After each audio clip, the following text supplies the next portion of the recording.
Assalamualaikum warahmatullahi wabarakatuh.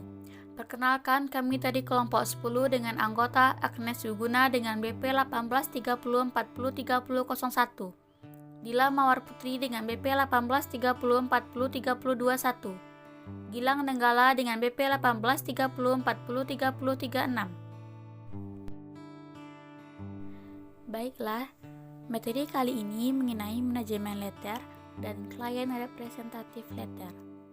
Dengan pokok pembahasannya: A. Pengertian manajemen letter, B. Manajemen letter yang baik, C. Manfaat manajemen letter, D. Pengertian klien representatif letter, E. Kegunaan dan isi klien representatif letter, F. Contoh manajemen letter dan klien representatif letter. Pembahasan pertama mengenai pengertian manajemen letter. Manajemen letter merupakan suatu surat yang dibuat oleh kantor akuntan publik ditujukan kepada manajemen perusahaan yang diperiksa laporan keuangannya atau yang diaudit, yang isinya memberitahukan kelemahan dari pengendalian intern perusahaan, baik material maupun immaterial weakness, yang ditemukan selama pelaksanaan pemeriksaan disertai dengan saran-saran perbaikan dari kantor akuntan publik. Dalam hal ini, manajemen letter merupakan suatu laporan tambahan dari kantor akuntan publik di samping laporan pemeriksaan akuntan atau audit report yang diharapkan dapat memperbesar kepuasan langganan.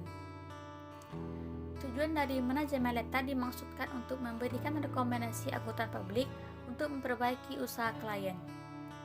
Rekomendasi memusatkan pada saran untuk dapat beroperasi lebih efisien.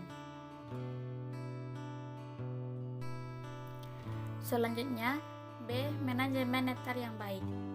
Dalam membuat manajemen letter, perlu diperhatikan beberapa hal penting agar dihasilkan suatu manajemen letter yang baik dan efektif. Yang pertama, manajemen letter harus tepat waktu, sehingga perusahaan masih sempat melakukan perbaikan-perbaikan dalam pengendalian internnya. Yang kedua, manajemen letter harus berisi saran-saran yang bermanfaat dan bisa diterapkan. Yang ketiga, komentar dan saran-saran dalam manajemen letter tidak boleh merupakan sesuatu yang mengejutkan. Yang keempat, manajemen letter harus ditulis dengan menggunakan bahasa yang baik, halus, dan tidak menyinggung perasaan orang lain. Kelima, kelemahan dan saran yang diberikan bisa diurut berdasarkan urutan-urutan pos neraca dan rugi laba, misalnya mulai dari kas, piutang, persediaan, dan seterusnya, atau menurut hal-hal paling penting yang memerlukan perhatian khusus dari manajemen dan perlu penanganan secepat mungkin. Keenam, saran-saran yang diberikan harus disesuaikan dengan kondisi bisnis perusahaan dan harus menunjukkan kemauan baik kantor akuntan publik untuk membantu pengembangan usaha perusahaan. Dan yang terakhir, pada bagian akhir manajemen letter jangan lupa untuk mengucapkan terima kasih kepada manajemen dan seluruh. Poin C. Manfaat manajemen letter. 1. Manfaat untuk klien. Dapat mengetahui kelemahan-kelemahan yang terdapat dalam pengendalian intern perusahaan. Dapat mengambil tindakan-tindakan perbaikan untuk mengatasi kelemahan-kelemahan tersebut berdasarkan saran-saran yang diberikan dalam manajemen letter, sehingga bisa mengurangi kemungkinan terjadinya kesalahan dan kecurangan di dalam perusahaan. 2. Manfaat untuk kantor akuntan publik. Menjadikan nama kantor akuntan publik menjadi pertama baik, karena di samping laporan pemeriksaan akuntan juga memberikan manajemen letter yang sangat bermanfaat bagi perusahaan. Jika manajemen perusahaan puas, tentunya akan menyarankan kepada teman-teman bisnisnya untuk memakai jasa kantor akuntan publik tersebut. Jika teman-teman bisnis tersebut tertarik, tentunya akan menambah jumlah klien atau langganan kantor akuntan publik. Poin D. Pengertian klien representation letter. Klien representasi letter adalah surat yang dibuat klien yang bertujuan kepada KAP yang berisi pernyataan dari manajemen perusahaan dalam satu general audit atau financial audit atau pemeriksaan umum. Akuntan publik pada akhir pemeriksaannya harus mengeluarkan laporan akuntan publik yang terdiri dari pendapatan auditor atau auditor opinion mengenai kewajaran laporan keuangan klien dan laporan keuangan yang telah diaudit yang merupakan tanggung jawab manajemen atau klien. Namun demikian, sebelum laporan audit diserahkan kepada klien, auditor harus meminta surat pernyataan langganan atau client representation letter dan klien harus memberikannya. Bagian E. Kegunaan dan isi CRL. Kegunaan Client Representative Letter adalah sebagai bukti di pengadilan terkait dengan kesalahan pencatatan yang dilakukan klien atau klien tidak mencatat transaksi secara keseluruhan atau bukti yang disembunyikan atau tidak diperlihatkan sehingga pihak tertentu menggunakan laporan keuangan klien yang dirugikan dalam mengajukan tuntutan kepada pengadilan. Isi Client Representation Letter. Ikatan Akuntansi Indonesia menyatakan dalam Standar Profesional Akuntansi Publik atau PSA nomor 14 bahwa surat pernyataan langganan atau representasi tertulis umumnya meliputi hal-hal berikut jika dimungkinkan. Yang pertama, pengakuan manajemen mengenai tanggung jawabnya untuk menyajikan laporan keuangan secara wajar, posisi keuangan, hasil usaha, perubahan ekuitas, dan arus kas sesuai dengan prinsip akuntansi yang berlaku umum di Indonesia atau basis akuntansi komprehensif selain prinsip akuntansi yang berlaku umum di Indonesia. 2. Tersedianya catatan keuangan dan data yang berkaitan. 3. Kelengkapan dan tersedianya semua notulen, rapat pemegang saham, direksi, dan dewan komisaris. Yang keempat, tidak terdapat kesalahan dalam laporan keuangan dan transaksi yang tidak tercatat. 5. Informasi mengenai transaksi antara pihak yang memiliki hubungan istimewa dan piutang atau utang antar pihak yang memiliki hubungan istimewa. Yang keenam, ketidakpatuhan dengan pasal-pasal perjanjian kontrak yang mungkin berdampak terhadap laporan keuangan. Yang ketujuh, informasi mengenai peristiwa kemudian.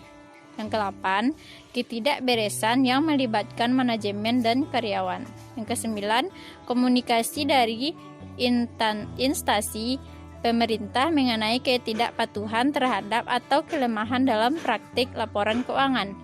Yang ke-10, rencana atau maksud yang mungkin akan mempengaruhi nilai atau klasifikasi aktiva atau kewajiban. Yang ke-11, pengungkapan saldo kompensasi atau perjanjian yang menyangkut pembatasan terhadap saldo kas dan pengungkapan line of credit atau perjanjian yang serupa. 12. Pengurangan kelebihan atau keusangan persediaan menjadi nilai yang dapat direalisasikan. Bagian F.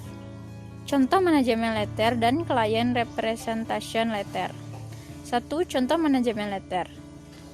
Pertama, KAP, lalu nomor kepada. Dalam perencanaan dan pelaksanaan audit kami atas laporan keuangan ditulis nama klien untuk tahun yang berakhir pada tanggal, lalu ditulis tanggal, bulan, tahun. Kami mempertimbangkan struktur pengendalian intern perusahaan untuk menentukan prosedur audit dengan tujuan untuk menyatakan pendapat atas laporan keuangan dan tidak untuk memberikan keyakinan atas struktur pengendalian intern.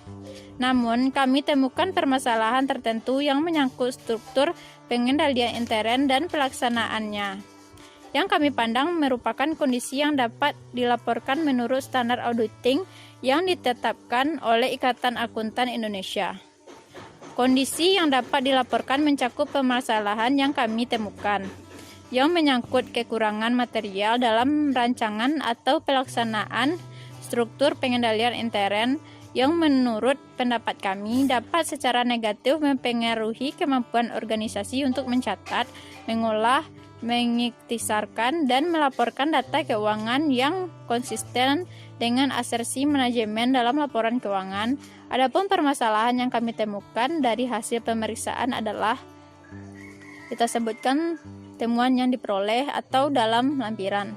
Laporan ini dimaksudkan hanya untuk memberikan informasi dan untuk digunakan oleh dewan komisaris, manajemen, dan pihak lain dalam organisasi.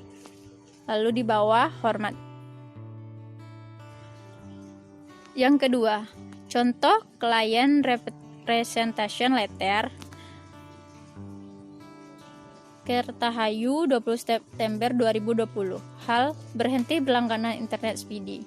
Kepada yang terhormat pimpinan Telkom wilayah Banjarsari dengan hormat yang bertanda tangan di bawah ini.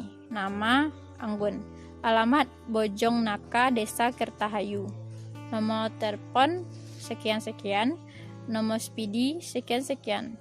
Sehubungan dengan usaha yang kami jalankan, akan kami tutup usaha warnet.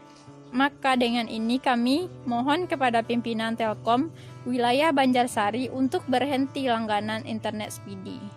Demikianlah surat ini kami buat atas perhatian dan kerjasamanya. Kami ucapkan terima kasih. Hormat saya, Anggun. Baiklah, hanya itu yang dapat kami sampaikan pada materi kali ini. Semoga materi ini dapat bermanfaat bagi kita semua. Terima kasih. Assalamualaikum warahmatullahi wabarakatuh.